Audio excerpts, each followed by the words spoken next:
आठौं साधारण सभा सम्पन्न गर्न गइरहेका छौँ।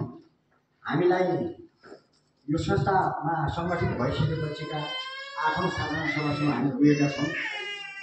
आइन्दाका दिनहरूमा हिजो अस्ति जस्ता क्रियाकलाप भए पनि अब यहाँहरू सशक्त रूपमा अगाडि बढ्नुहुनेछ र हाम्रो संस्थालाई एकदम यो प्रदेशभरिकै जुझारी बनाउनुहुनेछ र यो प्रदेशले राष्ट्रव्यापी रूपमा एउटा राम्रो कदम खेलेको भन्ने महसुस गराउनुहुनेछ भन्ने आशा र विश्वासका साथ आज यहाँहरूलाई नयाँ मनोनयन हुनुभएका चयन हुनुभएका साथीहरूलाई शपथ ग्रहण गराउँदैछु।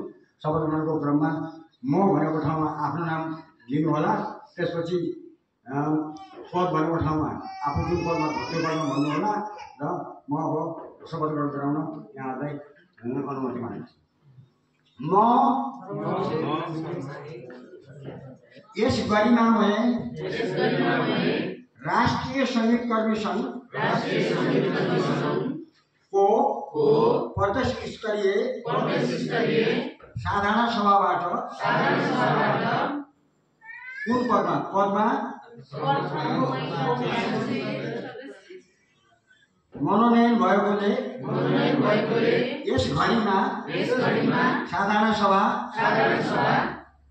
समक्ष यो शपथ लिन्छु कि म मेरो सामर्थ्यले भ्याएसम्म व्यक्तिगत स्वार्थभन्दा पर रहेर राष्ट्रिय सङ्गीत कर्मी सङ्घको हितका लागि दत्तचित्त भएर काम गर्नेछु। नेपाली कलाकारिता क्षेत्रको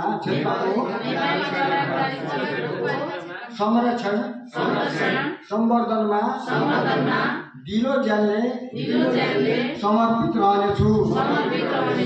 हुनेछु। म आबद्ध भएको यस सङ्घको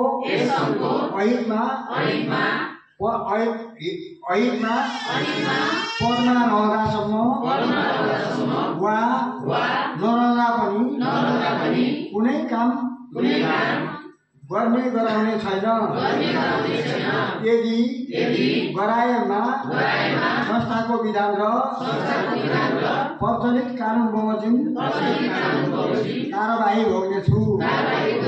साथै यस सङ्घको गोपनीयता समेत भङ्ग गर्ने छैन भनी प्रतिज्ञा गर्दछु।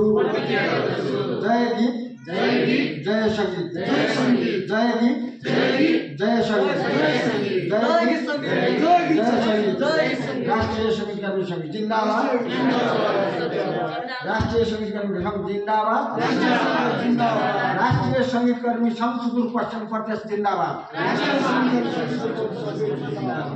धन्यवाद।